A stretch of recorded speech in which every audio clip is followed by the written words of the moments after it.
The fact that you're able to just plug that into their existing infrastructure can their workflow and just improve the existing workflow is a big win there. So from an infrastructure perspective, is there any change that needs to happen at all?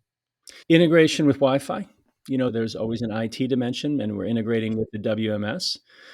But other than that, it's mostly dropping our robots in, doing a mapping activity, which is relatively quick and efficient, and then tuning things up and letting it go. Again, it's natural feature based navigation. That was also a foundational principle for Vecna from the very beginning, that you don't want to have to make changes to the environment in order to simply navigate, know where the robots are, et cetera. So we've honed that over the years. The robots are very, very good today of being dropped into a facility, figuring out where they are, understanding what they need to do, and go and do it.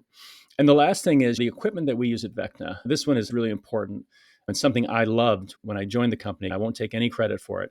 But if you see a Vecna robot, it's going to look very similar to a manual piece of material handling equipment. And that is very much by design for two reasons. One is, quite frankly, cost. If you build something bespoke from the ground up, your design, you, Kevin, you're going to build your own automated forklift. It's going to look beautiful and sexy and unique, no question, but it's not going to look familiar to the workers. It's not going to look like the equipment that they have trained on. It may not even have manual controls, so you can't just jump in or hop on and grab a tiller and move the robot if you need to. But all of that is actually very important.